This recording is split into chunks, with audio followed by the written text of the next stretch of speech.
Untuk dapatkan pelbagai pilihan emas, jom ke MZ Gold cawangan berhampiran anda, Kota Baru, Kuala Kerai, Kuantan, Kuala Terengganu, Seksyen 7 Shah Alam, Bandar Perda Pulau Pinang, Presin 15 Putrajaya, Jertih. Jangan lupa layari page MZ Gold. MZ Gold, peneraju emas tersohor di Malaysia. Cayo, kode cayo. Anda lepasan SPM tapi gagal mendapatkan panggilan UPU? Jangan bimbang, Kolej Ketengah kan ada. Kolej Ketengah merupakan IPTS yang menawarkan program peringkat diploma yang diiktiraf oleh MQA, KPT, JPA dan KEMAS. Terdapat juga program franchise UNIZA seperti Diploma Perakaunan, Diploma Pengurusan Sumber Manusia dan Diploma Pemasaran. Yang paling penting, diploma ini dianugerahkan oleh Senat UNIZA. Penginapan percuma sepanjang pengajian dan yuran pengajian murah je. Tawaran beasiswa dan pinjaman PTPTN juga disediakan bagi yang layak. Jom mohon sekarang hubungi 011-6254-8080 atau layari www.kolejketengah.edu.my. Hai, saya Chong Sui Chai. Buat 2-3 kerja dalam satu masa memanglah bagus. Tapi tidak semasa memandu. Macam mana nak fokus kalau mata sekejap tengok phone, sekejap tengok kenderaan kat depan? Kalau anda rasa panggilan atau mesej anda penting, tolonglah hentikan kenderaan anda ke bahu jalan atau gunakan hands-free device. Ingat, hands-free device. Ingat tahu? Anda boleh jawab panggilan atau mesej berkali-kali. Tapi hidup anda hanya sekali. Hidup hanya sekali. Dengar tu? Manis FM, gaya Pantai Timur. Lengkapkan hari anda dengan mendengarkan Celoteh Nura dalam Manis Sokmo. Dibawakan oleh Lembaga Kemajuan Terengganu Tengah ke Tengah bersama membangun. Banyak perkongsian menarik, ada juga info-info mengenai kekeluargaan, wanita dan kesihatan. Kisah terkini artis dalam Selebriti Manis. Nak minta Dayang sendiri share pasal diri Dayang, boleh? Boleh Dayang cuba ya. Dayang tak suka makan campur-campur macam nasi kandar tu, kan? Lauk-lauk yang bercampur-campur tu. Ya. Dan kami juga nak bantu anda promosikan perniagaan anda dalam Manis Small Biz. Rindu nak rasa satan berita. Saya berniaga daripada pukul 8 pagi hingga 12.30. Boleh juga nak dedikasikan lagu serta ucapan anda dalam Seleksi Manis. Ingat tahu, Manis Sokmo bersama Nura setiap Ahad hingga Khamis 10 pagi hingga 3 petang. Manis FM, gaya Pantai Timur. Memasuki jam 6 petang. Manis FM. Bismillahilladzi la yadur ma'asmihi syai'un fil ardi wala fis samai wa huwas sami'ul alim.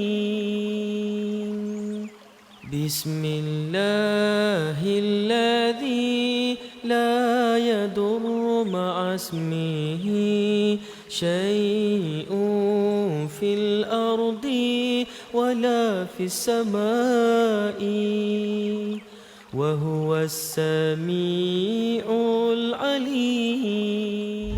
Mari menimba ilmu tentang perbicaraan rukun Islam dan iman serta hukum hakam fiqh dalam talaki Safinatun Najah bersama Al-Fadil Ustaz Wan Junaidi bin Wan Jaafar setiap hari Jumaat jam 6 petang. Tentunya di Manis FM, gaya Pantai Timur.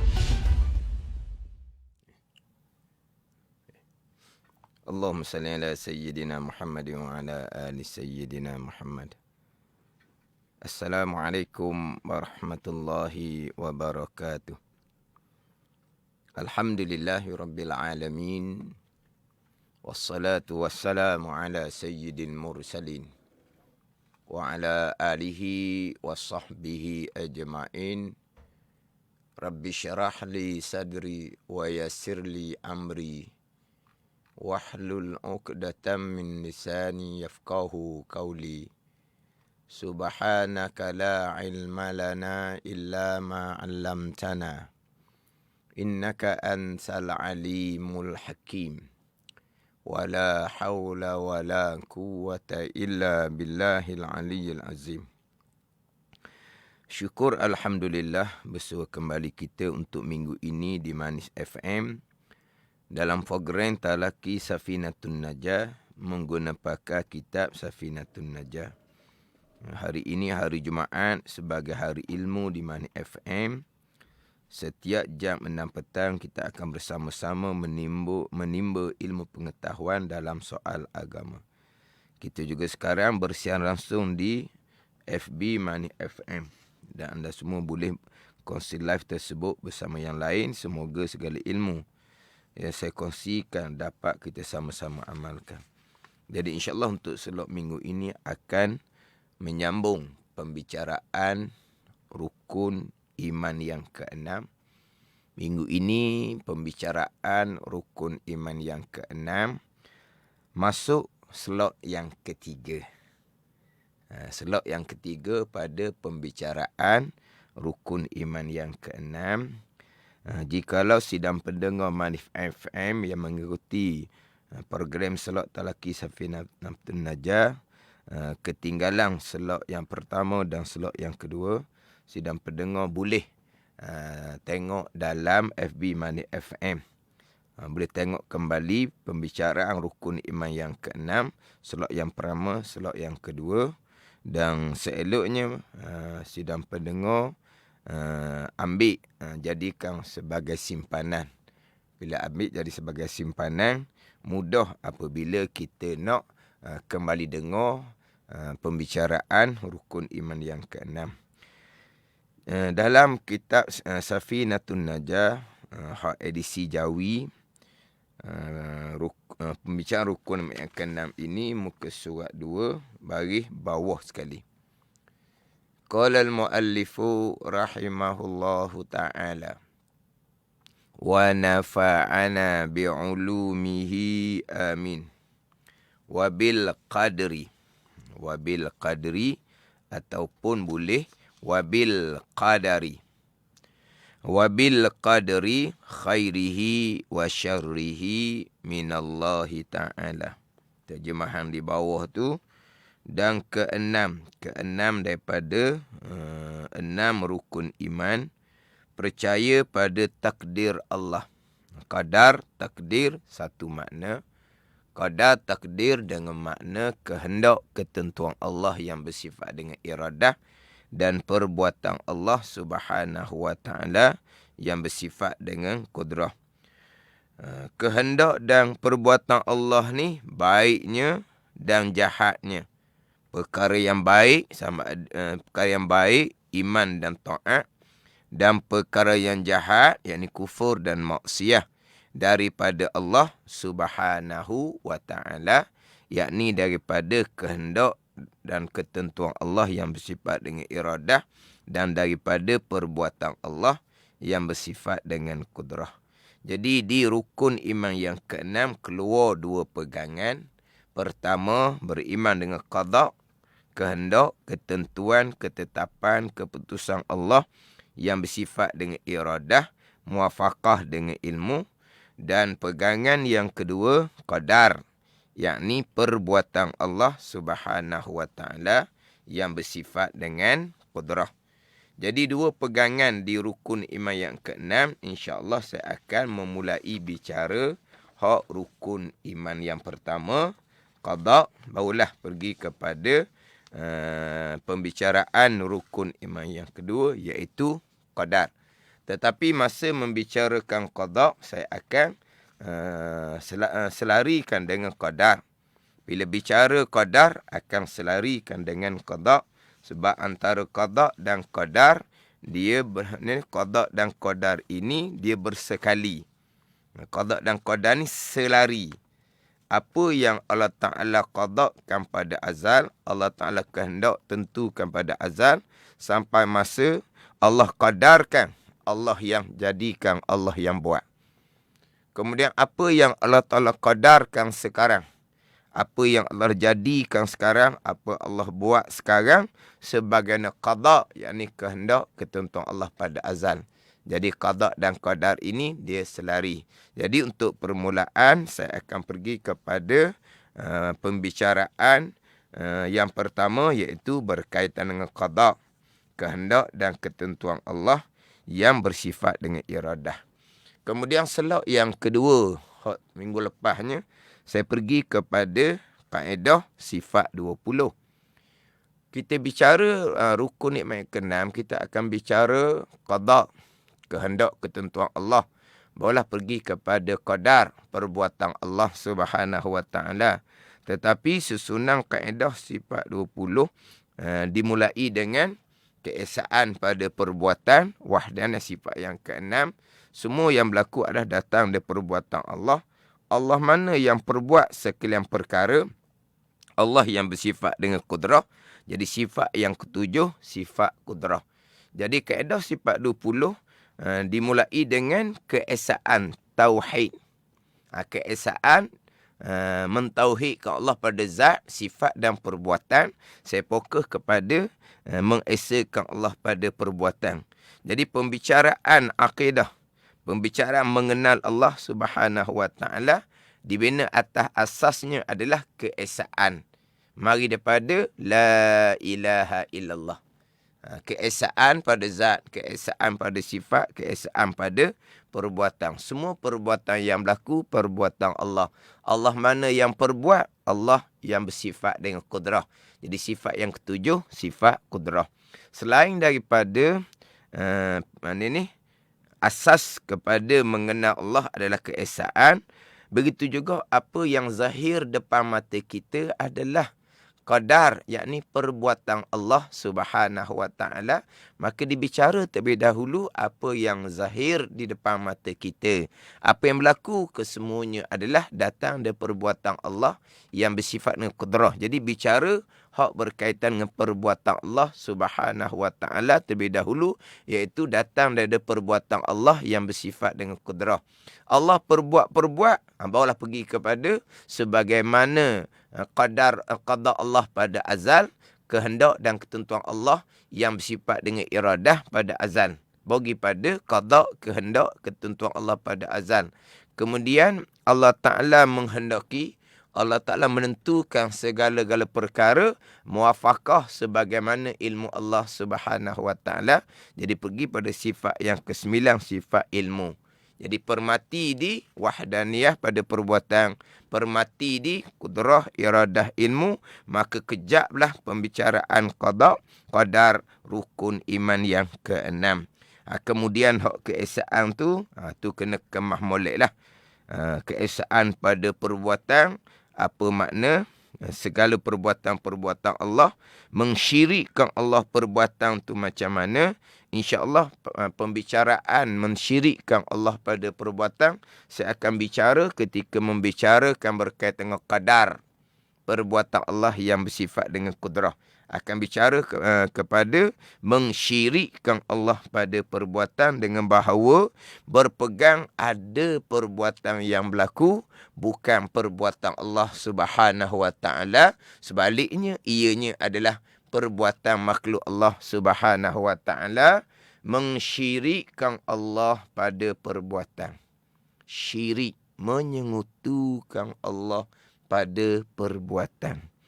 Yang mana mensyirikkan Allah pada perbuatan ini, ada yang kafir ijma' ulama', iman tidak sah, walaupun zahirnya orang Islam yang diwarisi daripada ibu bapa, walaupun zahirnya sembahyang puasa sekalipun, membayar zakat, mengerjakan haji sekalipun, mensyirikkan Allah pada perbuatan. Ada yang sampai tahap kafir ijma' ulama', sembahyang puasa, zakat, haji tidak sah, wajib diqadakkan kembali kemudian apabila bertaubat kepada Allah dengan kembali mentauhidkan Allah pada perbuatan. Dan ada mensyirikkan Allah pada perbuatan yang khilaf pada kafir. Ada ulama kata kafir, ada ulama mengatakan pegangan yang berdosa besar, pegangan yang bid'ah, bid'ah yang sesat, neraka Allah Subhanahu wa taala. Walaupun sembahyang puasa, zakat, haji sah sekalipun, tetapi sama sekali tidak akan diterima oleh Allah Subhanahu wa taala. Itu kita akan bicara hak rukun iman yang ke-6, pegangan yang kedua, iaitu qadar, perbuatan Allah Subhanahu wa taala. Kemudian penekanan slot yang terdahulu berkaitan dengan keesaan la ilaha illallah, dipanggil kalimatut tauhid. Jadi la ilaha illallah bukan hanya di lidah, la ilaha illallah ada di pegangan kita. Yang mana afdalu zikri la ilaha illallah, Nabi kata.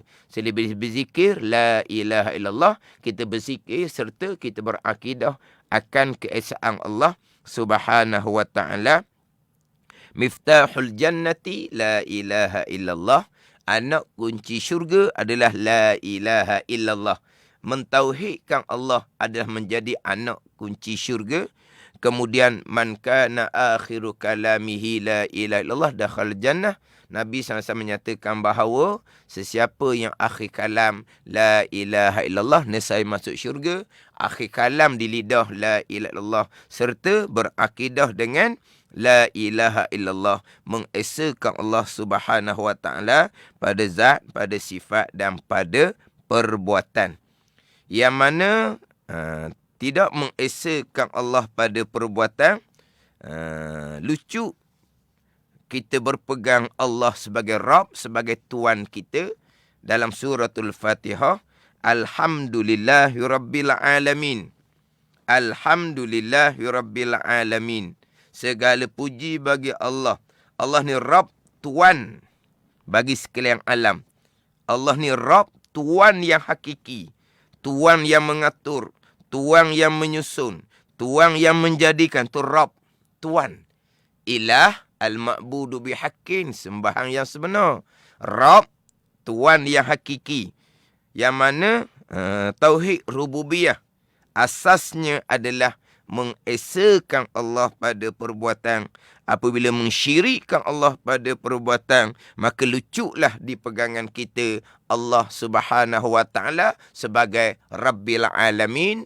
Kita sembahyang, di lidah kita membaca Alhamdulillahi Rabbil Alamin, tetapi kita tidak mentauhidkan Allah pada perbuatan yang menjadi asas kepada Rabbil Alamin. Sebaliknya mensyirikkan Allah pada perbuatan, Fatihah itu akan laknat balik orang yang membacanya. Sembahyang tidak akan diterima oleh Allah Subhanahu wa taala. Kemudian kita bicara kaedah sifat 20 untuk mengenal Allah sebagai ilah, sembahan yang sebenar, yang bersifat dengan istighna, yang bersifat dengan iftikar. Hak ni sidang pendengar kena mendalami pengajian kaedah sifat 20. Yang mana sifat 20 tu 11 masuk di bawah istighna, 9 masuk di bawah iftikar. Ni masuk di bawah iftikar termasuk wahdaniyah, qudrah, iradah, ilmu. Maksud dia iftikar, wahdaniyah, qudrah, iradah, ilmu, yang mana kesemuanya berkehendak kepada Allah, dengan bahawa hanya Allah yang menjadikan segala-galanya. Itu masuk di bawah iftikar, yang mana semua yang berlaku adalah datang daripada qudrah Allah Subhanahu wa taala. Masuk di bawah iftikar, makhluk tidak bekas sama sekali. Bahkan perbuatan makhluk, gerak diam makhluk adalah perbuatan Allah Subhanahu wa taala yang bersifat dengan kudrah. Sebaliknya ada yang berlaku yang bukan datang dari perbuatan Allah. Sebaliknya makhluk pun berbekas juga. Maka lucuklah di pegangan kita la ilaha illallah, Allah sebagai al-ma'budu bihaqqin, sembahan yang sebenar, yang bersifat dengan istighna, yang bersifat dengan iftikar. Itu hak berkaitan dengan Allah sebagai Rabb, Allah sebagai ilah, hak kaedah sifat 20. Jadi kita baliklah kepada pembicaraan rukun iman yang ke-6, membicarakan berkaitan dengan qada. Terlebih dahulu, insya-Allah barulah pembicaraan berkaitan dengan qadar, yakni perbuatan Allah Subhanahu wa taala. Kemudian sidang pendengar, kalau ada sedikit-sedikit kepayahan, kesukaran, maka ulangi dengar. Insya-Allah. Mohon kepada Allah Subhanahu wa taala, moga-moga Allah taala buka pemahaman kita kepada ilmu tauhid, ilmu akidah. Mudah-mudahan Allah taala jadikan kita istiqamah dalam kita menuntut ilmu Allah, terutama berkaitan dengan ilmu tauhid, berkaitan dengan ilmu akidah. Mudah-mudahan Allah taala tidak menjadikan kita putus asa. Jadi payah nak mengikuti, maka tambuhlah belajar. Mudah-mudahan Allah Ta'ala tak jadikan kita di kalangan orang yang mudah putus asa. Adalah sedikit-sedikit kalau kita kurang penekanan, ada perkara-perkara yang perlu kita ulangi dengar, maka ulangi dengarlah dalam hak FB Money FM. Sebagian saya sebut terdahulu, seeloknya ambil jadikan sebagai simpanan. Jadi pergi kepada qada.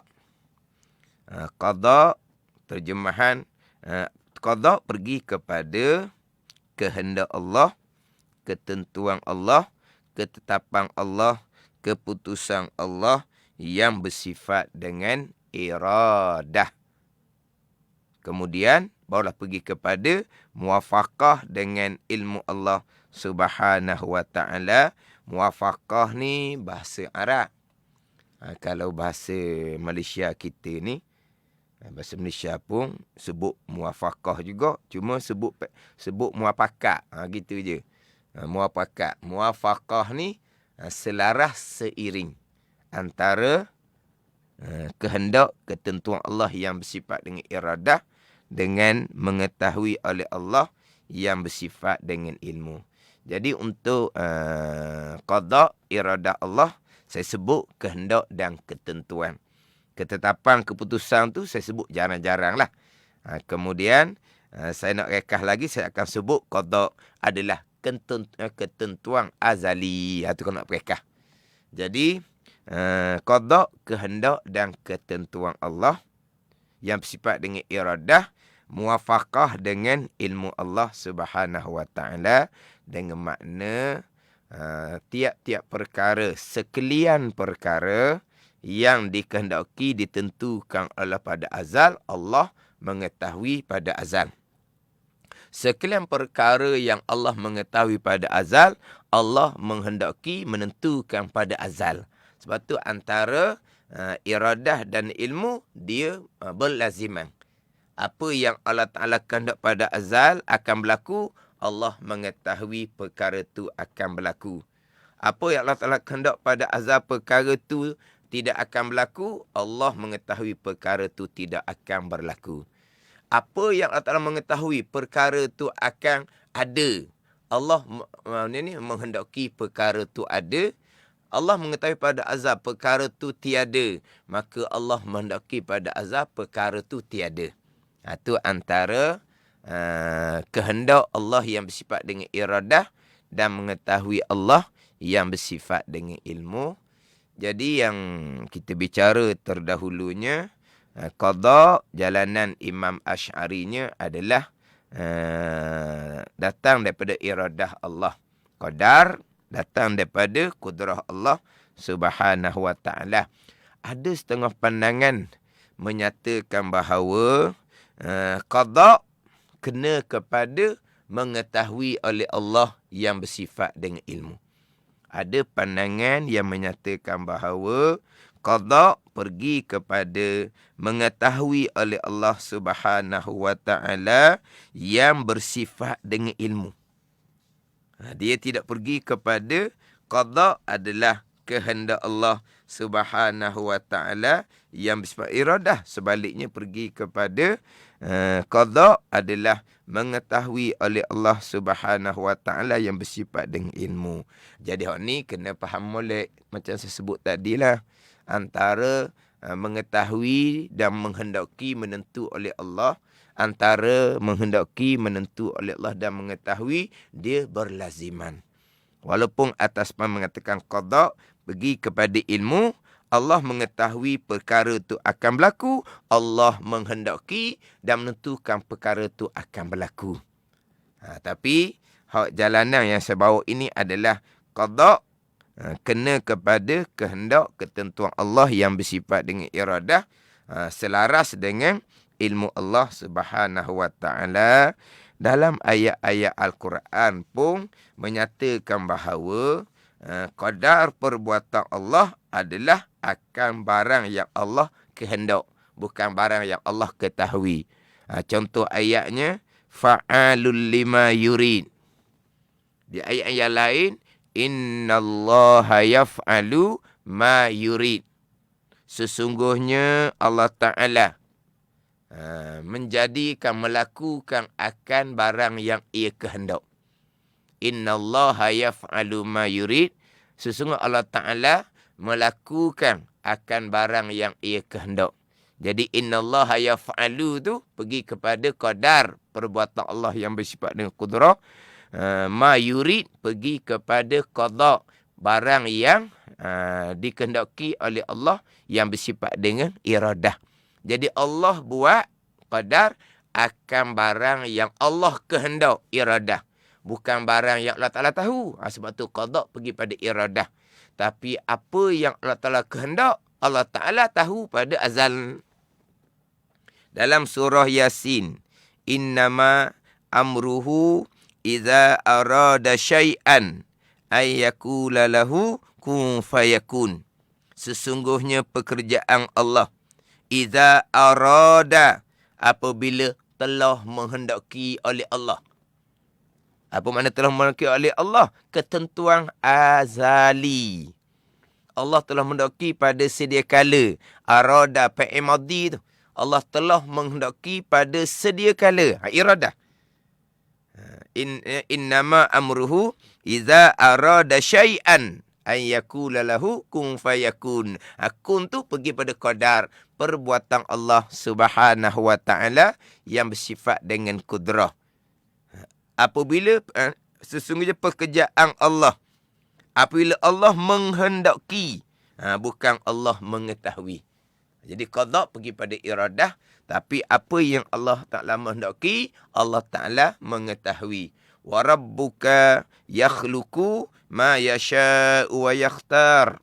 Dan bermula Tuhan engkau ya Muhammad, yakhluqu, menjadikan ia akan barang yang ia kehendak dan barang yang ia pilih. Innallaha yakhluqu, itu qadar perbuatan Allah yang bersifat dengan qudrah. Ma yasha' wa yakhtar, itu bagaimana qada, kehendak Allah yang bersifat dengan iradah, muwafaqah, selaras dengan ilmu Allah Subhanahu wa ta'ala. Ini bab qada, kehendak, ketentuan Allah yang bersifat dengan iradah, muwafaqah, selaras dengan ilmu Allah Subhanahu wa ta'ala. Jadi sidang pendengar, ambil faham molek antara kehendak Allah, ketentuan Allah yang bersifat dengan iradah, dan juga mengetahui Allah Subhanahu wa ta'ala yang bersifat dengan ilmu. InsyaAllah saya akan bicara secara satu-satu dan secara setangga-setangga, step by step, dan saya akan bicara secara perlahan-perlahan. Dan insyaAllah saya akan ulang-ulang. Bicara satu-satu, bicara secara perlahan-perlahan, kemudian saya akan mengulangi untuk mengkejapkan. Ini bab rukun iman yang ke-6. Tetapi kalau sidang pendengar masih lagi ada sedikit kepayahan, kena tanyalah di kalangan asatizah di tempat masing-masing. Tapi kena pastikan asatizah yang kejak, kemah pemahaman ilmu tauhid, pemahaman ilmu akidah. Jadi kena beza antara kehendak, ketentuan Allah yang bersifat dengan iradah, dan ilmu mengetahui Allah Subhanahu wa ta'ala pada sedia kala. Sebab nanti saya akan bicara golongan-golongan yang terpesong pada qada Allah Subhanahu wa ta'ala.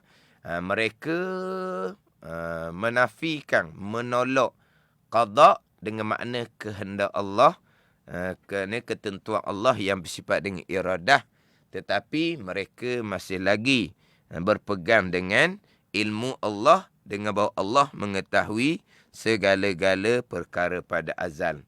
Yang mana sesiapa yang menolak di pegangan dia akan ilmu Allah Subhanahu wa ta'ala, sesiapa yang menolak akan mengetahui oleh Allah Subhanahu wa ta'ala akan segala-gala perkara pada sedia kala, itu memang terang-terang jatuh kapi.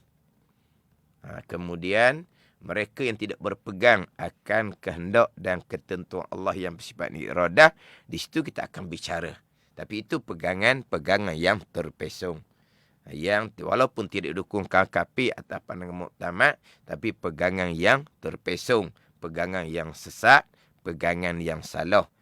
Sebaliknya, kalau menafikan akan mengetahui oleh Allah Subhanahu Wa Taala pada sedia kala, hak tu jatuh kapi ijma' ulama. Jatuh kapi ijma' ulama kalau menafikan ilmu Allah Subhanahu Wa Taala. Jadi qada, kehendak, ketentuan, ketetapan Allah Subhanahu Wa Taala yang bersifat dengan iradah. Allah Ta'ala menghendaki akan sekalian perkara pada azali. Allah Ta'ala telah menentukan sekalian perkara pada azal yang kita perengkah ketentuan azali. Allah menghendaki, Allah menentukan segala-gala perkara pada azal, sekalian perkara. Wabil qadari kullih. Dalam hadis Muslim, Nabi menyatakan bahawa dan engkau beriman dengan kehendak dan ketentuan Allah serta perbuatan Allah kulli, sekaliannya. Sekaliannya telah diqadakkan oleh Allah Subhanahu Wa Taala, sekalian yang diqadakkan oleh Allah sampai masa sekalian tu akan diqadarkan, akan dijadikan oleh Allah Subhanahu Wa Taala yang bersifat dengan kudrah. Jadi Allah yang bersifat dengan iradah, muwafaqah dengan ilmu, telah menghendaki menentukan segala-gala perkara pada azal. Dia dalam bab qada ni, walaupun qada ni pergi kepada kehendak ketentuan Allah yang bersifat dengan iradah, kena selaraskan, seiringkan dengan ilmu. Jangan berhenti di iradah sahaja, pergi pada ilmu. Allah yang bersifat dengan ilmu mengetahui sekalian perkara. Allah menghendaki sekalian perkara. Allah mengetahui sekalian tu pada azal. Allah menghendaki sekalian pun pada azal.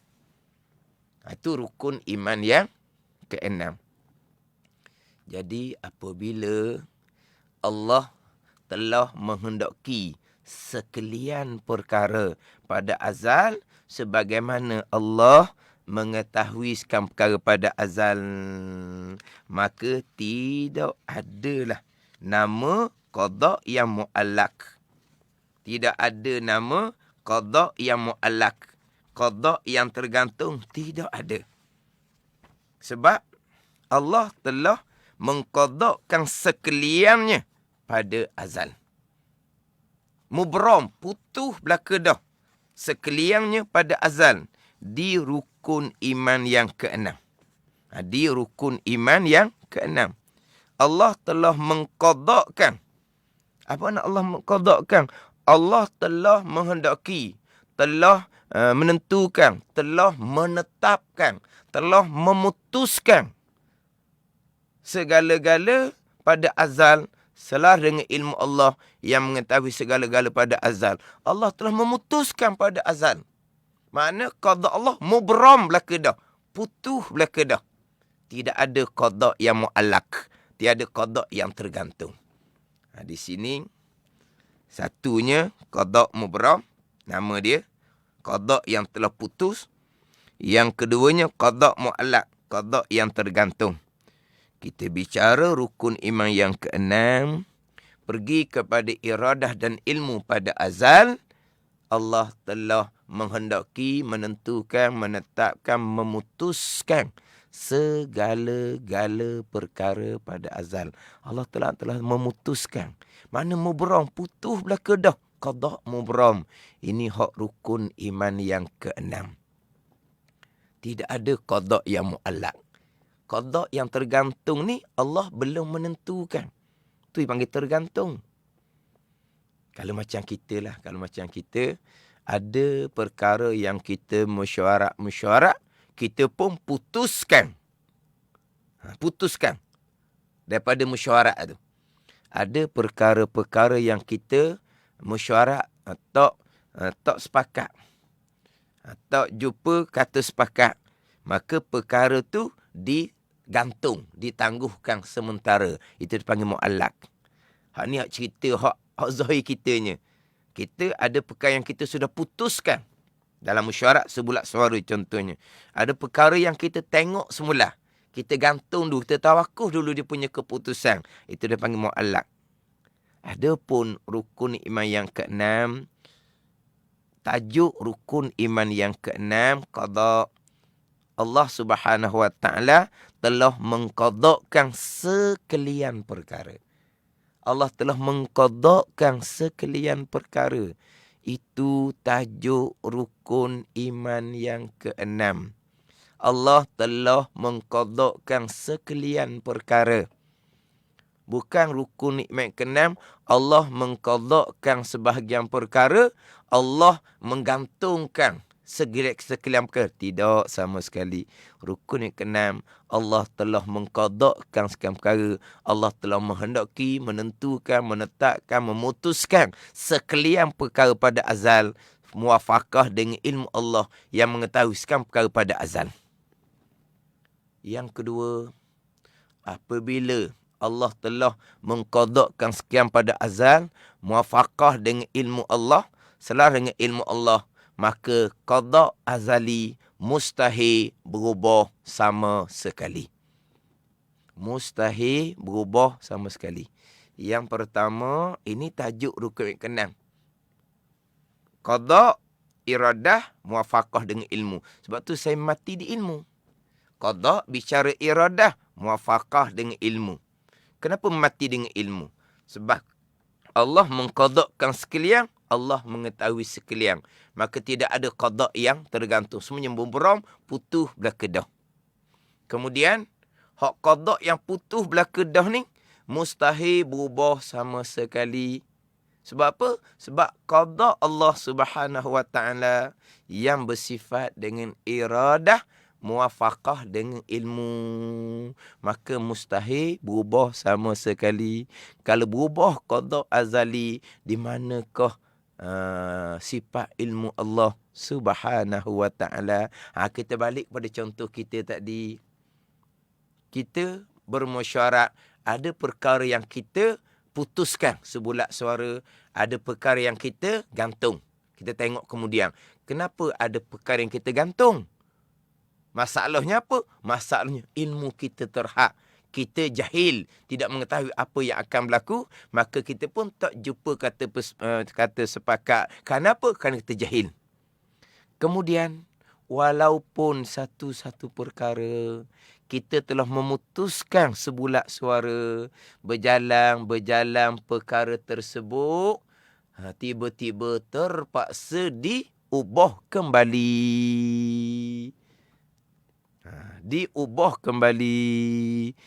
Dan sudah putus mesyuarat sebulat suara. Bukan keputusan seorang diri. Itu keputusan sebulat suara. Tetapi kenapa keputusan sebulat perkara terpaksa diubah kemudian?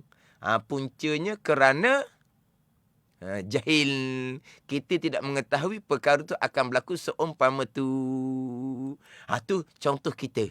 Tapi Allah Subhanahu Wa Taala mengetahui segala-gala perkara azal. Allah Taala bukan jahil, maka mustahil qada Allah berubah. Mustahil sama sekali. Yang pertama, rukun iman yang keenam, Allah telah mengqadakkan sekalian perkara. Mubram, putus, tidak ada yang mu'allaq tergantung. Allah telah mengqadakkan sekalian perkara, mustahil berubah.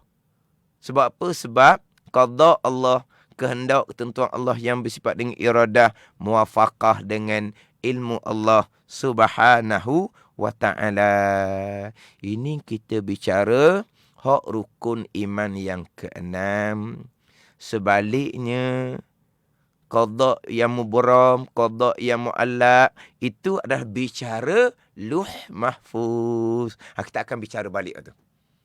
Kita bicara sekarang, sidang pendengar kena ambil faham molek. Kita bicara sekarang qada Allah pada sedia kala. Ketentuan azali. Kalau kita ngaji kaedah sifat 20, qada adalah ta'alluq tanjizi qadim bagi iradah, muwafaqah dengan ta'alluq tajwid qadim bagi ilmu Allah Subhanahu wa taala. Itu istilah ilmu dalam kaedah sifat 20. Apa makna? Maknanya mudah sahaja. Allah Ta'ala telah mengqadakkan segala-gala pada sedia kala. Qada azali.